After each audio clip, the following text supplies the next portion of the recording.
नमस्कार. संगमित्रा स्वादिष्ट रेसिपीजमध्ये स्वागत आहे तुमचं.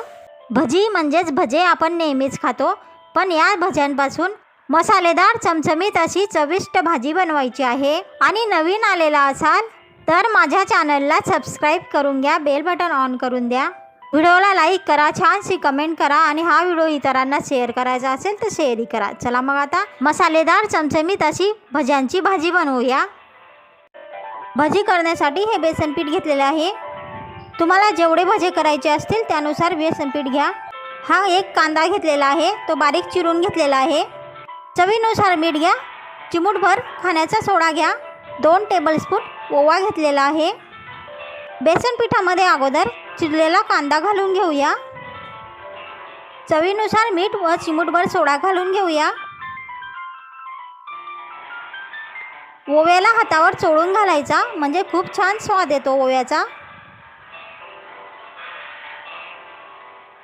आता पिठामध्ये सर्व साहित्य मिक्स करून घेऊया आणि थोडं थोडं पाणी घालून पिठाला भिजवून घेऊया.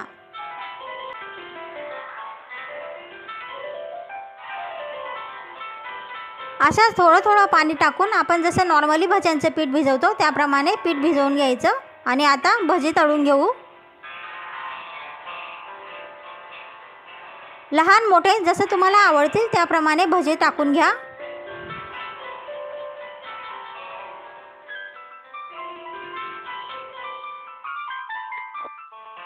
भजी व्यवस्थित तळून घेऊ.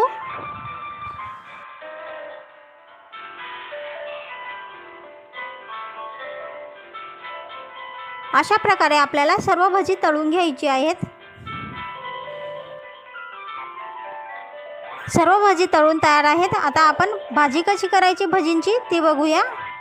भज्यांची भाजी करण्यासाठी हे वाटणचे मसाले घेतलेले आहेत. एक मोठा कांदा आपण चिरून घेतलेला आहे. कच्चा कांदाच आपण भाजीमध्ये घालणार आहोत. या 5-6 लसूण पाकळ्या घेतलेल्या आहेत. जिरे 2 टेबलस्पून घ्या. साधारण अर्धी वाटी हे खोबऱ्याचे तुकडे करून घेतलेले आहेत. साधारण 1 इंच आल्याचा तुकडा घेतलेला आहे. 1 तेजपान, साधारण 1 इंच दालचिनीचा तुकडा, वेलदोडा किंवा वेलायची घेतलेली आहे. शहाजिरं 1 टेबलस्पून घेतलेला आहे. कच्चे धने 3 टेबलस्पून घेतलेले आहे. 3 टेबलस्पून बडीशेप घेतलेली आहे. 1 मोठा टमाटा आपण चिरून घेतलेला आहे. 2-3 काळ्या कोथिंबिरीच्या घेतलेल्या आहेत. हे सर्व मसाले आपण मिक्सरमध्ये दळून घेणार आहोत. मला लाल मिरची पावडर घालायची होती त्यामुळे मी मिरची घेतलेली नाही. तुम्हाला जर घ्यायची असेल तर अखंड लाल मिरची घेऊ शकता व दळू शकता. आपला वाटणचा मसाला मिक्सरमध्ये दळून तयार आहे. आपली भजीही तळून तयार आहेत. ही मिरची पावडर घेतलेली आहे.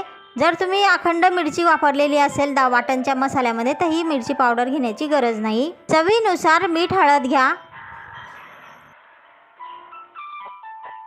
चला मग आता आपण भजीची भाजी कशी करायची ते बघूया.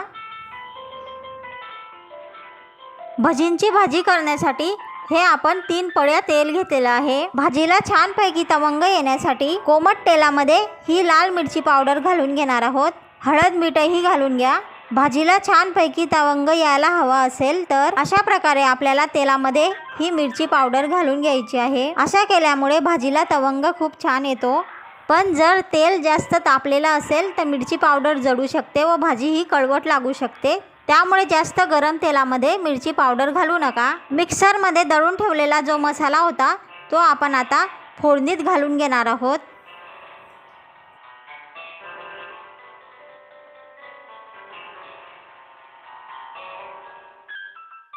गरम मसाला पावडर घालून घेऊ व सर्व मसाले एकजीव करून घेऊ. आपल्या मसाल्यांचा सुगंध उडू नये म्हणून आपण आता याच्यावर झाकण ठेवून घेणार आहोत आणि मंद गॅसवर हे मसाल्यांना आपण फोडणी बसू देऊया. बघा, मसाल्यांना खूप छान असं तेल सुटलेलं आहे.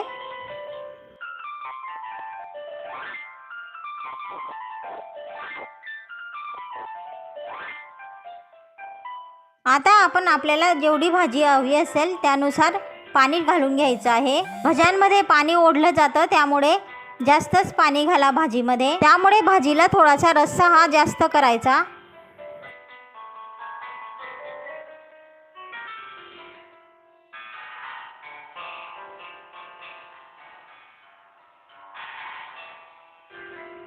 आता आपल्याला भाजीला उकळी आल्यानंतर भजी घालून घ्यायची आहेत. ज्या वेळेस तुम्हाला जेवायला बसायचं असेल त्या आयत्या वेळी तुम्ही भाजीमध्ये भजी घालून घेऊ शकता, त्यामुळे भाजीमध्ये रस्सा आटणार नाही. आता एक उकळी आल्यानंतर आपली भाजी तयार आहे. नक्कीच करून बघा. चविष्ट अशी भजीपासून म्हणजेच भज्यांपासून भाजी. आणि भाजी कशी झालेली आहे ते कमेंट बॉक्समध्ये नक्की सांगा. आणि नवीन आलेला असाल तर माझ्या चॅनलला सबस्क्राईब करून घ्या, बेल बटन ऑन करून द्या, व्हिडिओला लाईक करून द्या, छानशी कमेंट करायला विसरू नका. आणि हा व्हिडिओ जर तुमचे मित्र मैत्रिणी नातेवाईक ओळखीच्यांना किंवा कोणत्याही सोशल साईटवर तुम्हाला शेअर करा असा वाटला तर शेअरही नक्की करा. चला मग आता भेटूया पुढच्या रेसिपीमध्ये. तोपर्यंत स्वतःची काळजी घ्या, स्वतःच्या कुटुंबियाची काळजी घ्या. पुढच्या रेसिपीपर्यंत नमस्कार.